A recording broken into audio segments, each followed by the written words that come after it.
on to subclasses.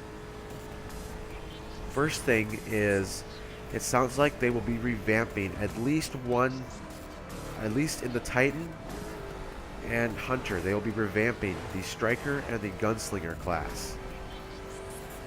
We do not know if they will be revamping subclasses in the Warlock yet, because we obviously didn't see anything from that. It looks like it's very possible, and it probably will happen. We just haven't been confirmed yet. All right, Warlocks. All right, I'm gonna go over the new abilities first. The last one being the Warlock. So first, Titan, the Sentinel. This is the subclass that is the Captain America shield. It is the Void elemental for subclass for Titans. I do not know if they will be replacing Defender with this. I have no clue. That's we'll have to find out closer to release. But it looks to be quite the interesting subclass. You can throw the shield, and it's very much similar to the Captain America Avengers movies, where it knocks against people, but it doesn't. The one thing is, it doesn't come back to you, which is fun. Next new subclass, Hunter, the Arc Strider. This is the staff. It is very similar to Arcblade, so I don't know if this one will be replacing Arcblade. It looks a heck of a lot like Arcblade, because you use the staff to, use your acrobatic moves to kill people, like that. So I would be interested to see, is this going to be a replacement for Arcblade? Because it is definitely the Arc Elemental subclass for Hunter.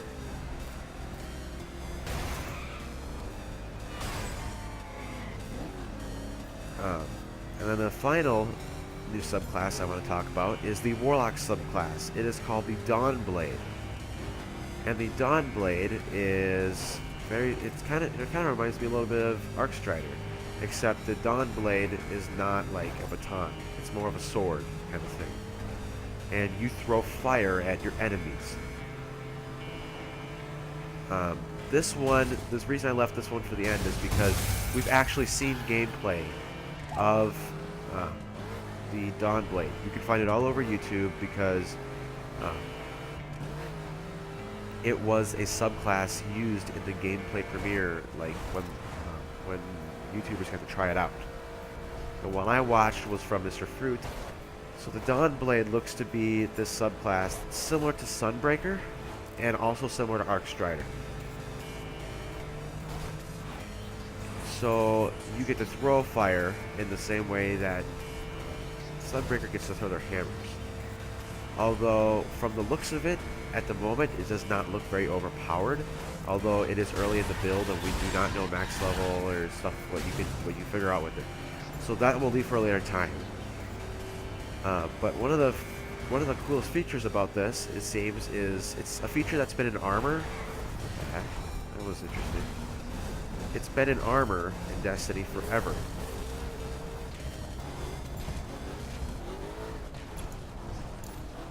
So it's been in armor forever.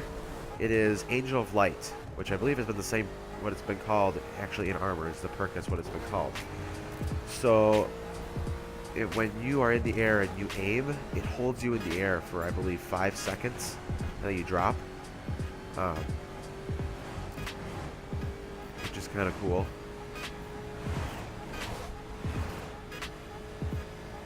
And yeah, so it holds up in there a little bit longer. And then I believe the Chosen, there's a third class ability now instead of grenades and melee. I believe the Dawnblade's ability just so happens to be its ability to automatically go to the ground. So you hold, I think you hold circle, or I think that's the B button on Xbox. Hold that button and it will force you to the ground, no fall damage, from a certain height, I think. If you're dropping from an immense height, I don't know if it'll do that without you taking any damage. I know in the gameplay we saw that they could fall from a decent height and not get any damage. I don't know the limit on that. But it seems to be Bungie's new take on the subclass, which I think they kind of did really pretty well on this one. We only saw one attunement, which is what they're calling the different like branches of the subclass now. We only saw one attunement, so I can't wait to see the other attunement. What has to do with it. So yeah, so we gotta stay tuned for that. All right, on to the returning subclasses. In the Titan, they have brought back the Striker. And from the looks of it, the new things with it is when your Fist of Havoc, when you use your Fist of Havoc, you are continued, and you can like it's like a super shoulder charge, and you can like kill people like that with your super for a limited amount of time, which is kind of cool. It's their way of adding, I guess, an extended ability to the Striker subclass. So yeah, that's that. Wow, this is a different change I have not seen yet. True.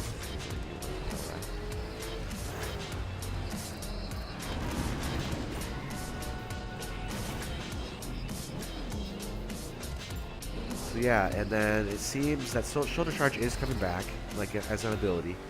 And then you've also got its third ability, which is a wall. It is a wall that lasts for a short amount of time.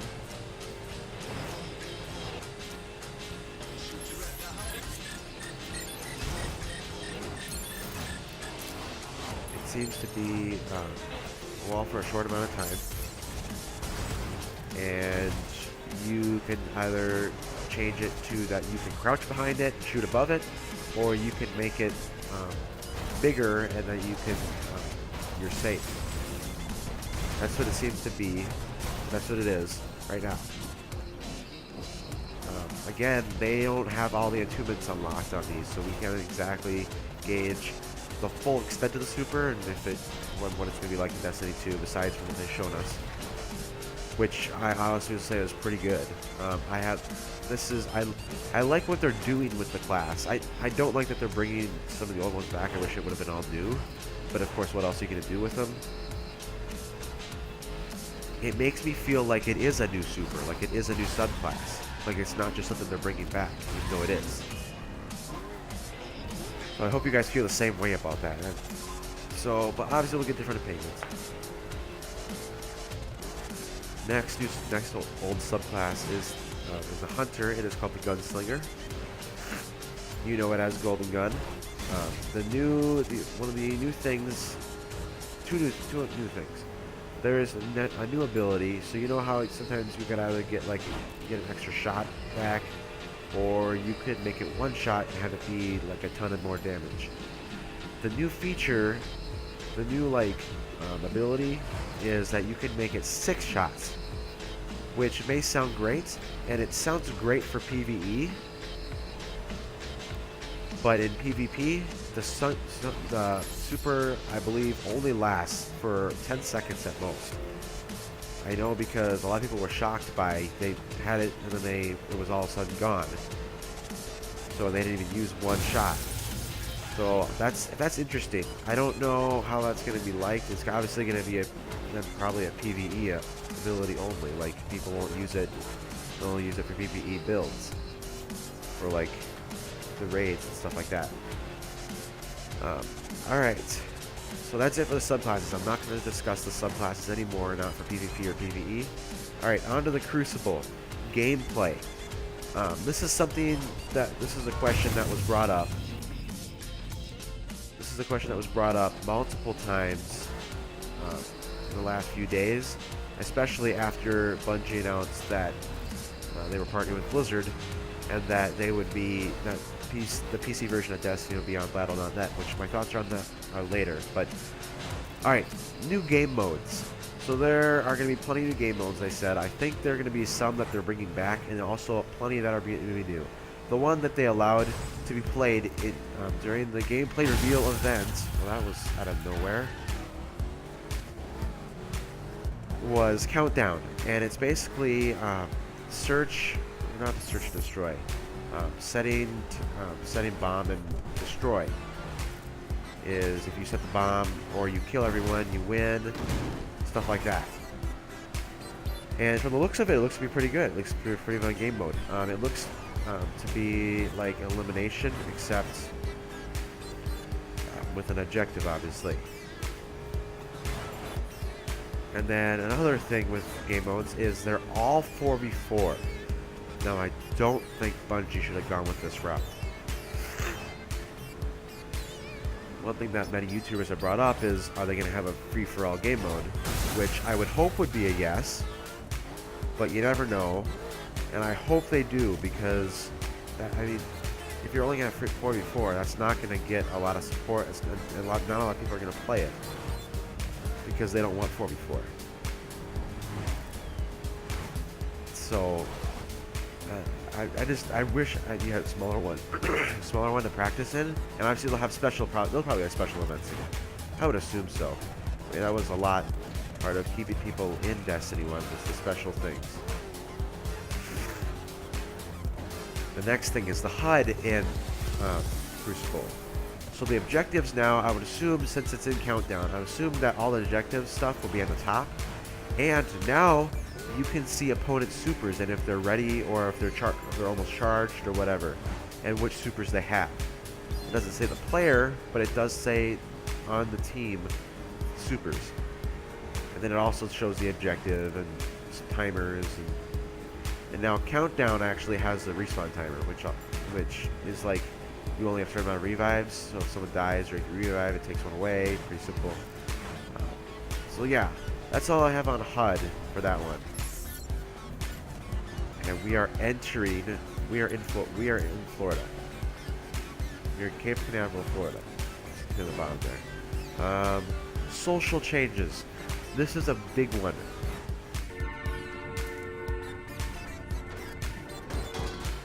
Alright. Clans are now in game.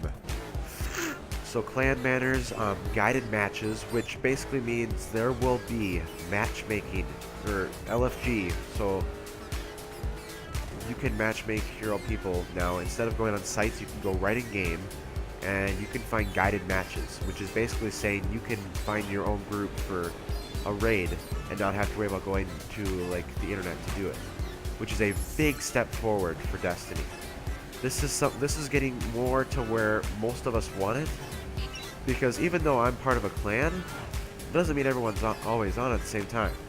So you can't always you can't always fill the 6-person roster. Now you have an option to do that by looking at different clans and inviting people, stuff like that, which is a big step forward. I can't wait to see how they use it. So yeah, now you can do trials without having to worry about finding people to do it. Alright, cosmetic changes. I want to go over the HUD cosmetic changes first, besides the ones we saw in Crucible. So, obviously there's the third ability. It looks to be like they changed the color scheme as far as the gun loadout. And while I'm at it, I'm going to talk about the new weapon loadout stuff. So they have the same three weapon type thing, but this time it's kinetic weapons, element weapons, or I think something like that, and then power weapons. Kinetic weapons are like your standard primary weapon. It's your standard power weapon. It's your standard like primary weapon. It's your standard primary weapon. So like auto rifles, pulse rifles, stuff like that. But then the elemental weapons are like your fusion rifles. And other kind of primary weapons that have elements to them. So like Zealous Supercell will be in this category.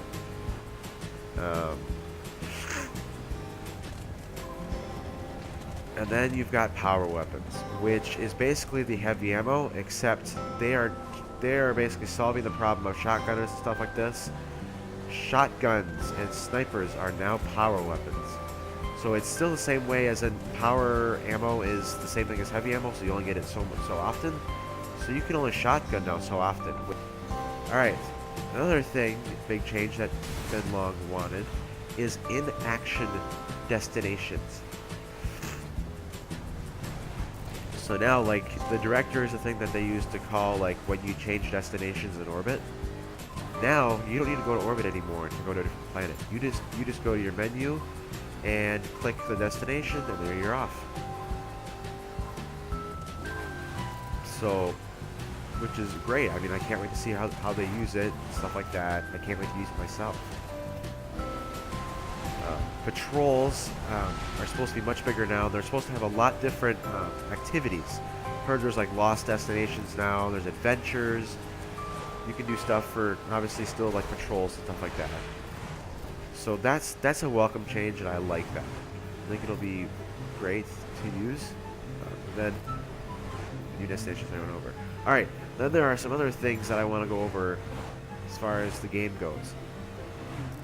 Another question is, and they're kind of two of them are together, like if this is just like Destiny, then I'm not playing it. And the other question, why does this look a lot like Destiny?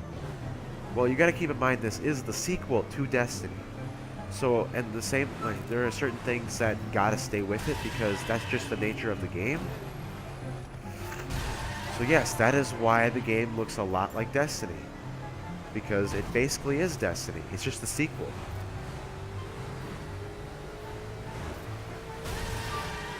So I hope that answers your question. And then, only one raid at release. Well, I mean, I know right now we're used to 4 raids. But trust me, when Destiny 1 launched, we didn't even have a raid yet when Destiny 1 launched. We didn't have a raid for, I believe, a month or 2 afterwards, before Dark Below released. And we survived. We survived just fine without it. Because, and I believe in this game, they said that Destiny 2 is going to be the biggest game that Bungie has ever made. There's going to be more stuff to do. Which makes me excited, which makes me think that we won't even be done with all this stuff. Or we may be just finishing with all this stuff before Destiny 2, before the raid launches. So you have plenty of time, you know, get your plans together and make sure you have all your ducks in order before you do your first raid. I hope you enjoyed part 2 of my thoughts on Destiny 2. Watch out for a video on Destiny 2 coming out soon. Thanks for watching my 48th video on Wildshow Gaming. Drop a like on the video. Twitter, Instagram, Steam, and Twitch links to the description. And subscribe for more Wildshow. Go wild, my friends.